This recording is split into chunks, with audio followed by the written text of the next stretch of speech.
This video is sponsored by Squarespace, making the daunting task of building a website really easy. This is my Bear Claw in supple 650B mode. And this is the Bear Claw in super supple reverse gravel mullet mixed tire mode. And I know what you're thinking, why on earth would you ever want to do this? Well, in this video, we're gonna get into it. So look, I know it looks strange, but I've been writing in this configuration for the last few weeks, and it's been actually really fun. Mixing tire sizes and wheel sizes is something that's actually fairly common in the mountain biking world, but not so much in road and gravel. I don't know if it's because mountain bikers just tend to be more experimental or road cyclists are just more rigid in tradition, but you don't see it a whole lot. And I know it's called many things. Some people would call this a reverse mullet or a fat front. Some of you are gonna remind me that this is not new, it's already been done before.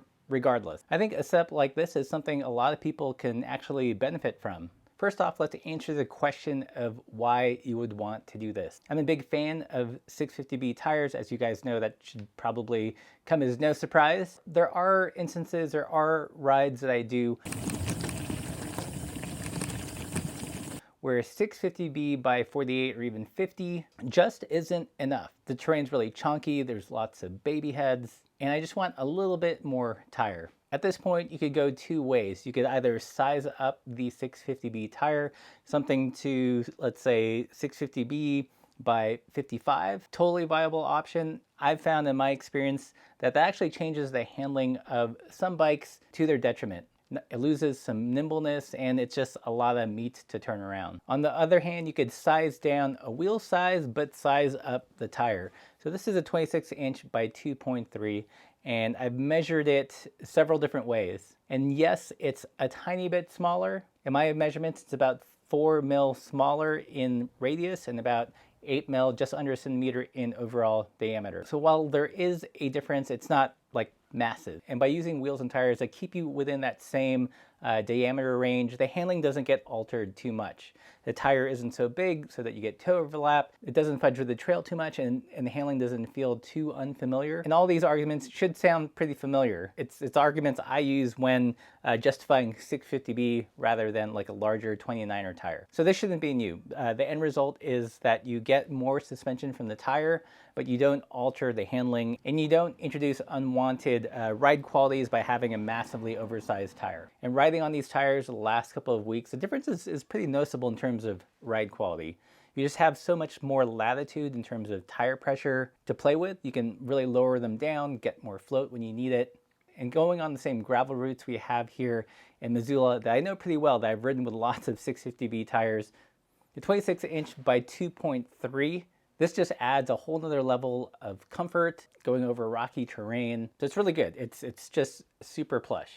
The next question you probably have is, well, if you can run 26-inch by 2.3, why do this strange mullet setup? It's totally weird and confusing. And before I tell you, you know what's not weird and confusing is the sponsor of today's video, Squarespace. Squarespace is your one-stop shop where you can buy a domain and build a website. They make it really easy, even for a literature major like me. I was able to create a website in basically a weekend around one of my other interests, watercolors. I put together peddlingpainter.com just in a couple days, just so I can show off my cycling related art. I was able to create a gallery, talk about some of the artwork, sell them, as well as create a contact form. All this stuff without having to write a single line of code. So I highly recommend it. It is as easy as they say. So if you want to make a website and you want to do it really quickly and easily, definitely check out Squarespace. And when you're ready to launch, check out the URL and the promo code below to save you 10% off of your first domain or your first Squarespace website. Thank you, Squarespace, for sponsoring this video. So look, there's lots of weird and interesting and sometimes expensive aftermarket add-ons to add more suppleness to your gravel bike. A good example is the new RockShox Explorer suspension fork. I believe it's 40 mil travel, and not to mention it costs $800, $799 MSRP. So that is a lot of coin, and it won't work on every single gravel bike. You need very specific kind of head tube specifications to make it work. Or there's other things like the Future Shock on some of the Specialized bikes, again, integrated, proprietary, very kind of complicated and fiddly, and again, very specific to Specialized bikes. I'm not saying those things don't work or that this is necessarily the same, but if you have a gravel bike and you want more suspension and you want to do it on the cheap, but doing something like this is relatively simple and relatively inexpensive. You do have to find a wheel or build the wheel. That can be a little complicated with 26-inch rims, and you do have to buy a tire. But as expensive as those things will cost you, it's going to be far less than an $800 fork, or buying a bike with a very specific and proprietary suspension system that you can't change later on.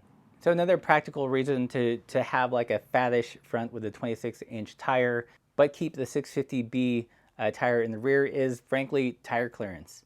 Most gravel bikes I've seen will have more clearance in the fork. This is where you can really experiment with, tire width. But generally speaking, the area right by the bottom bracket is going to be fairly tight.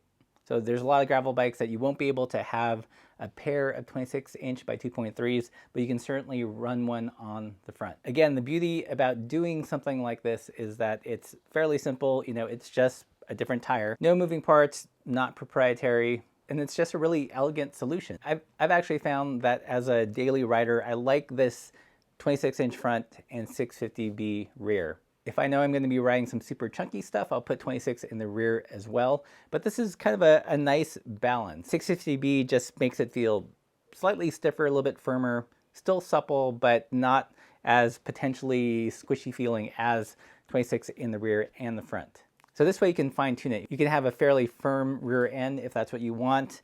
You have all this latitude in the front to play with to really dial in the amount of tire suspension that you want. So how does it actually ride? Well, for me, I found that it's actually a pretty transparent experience.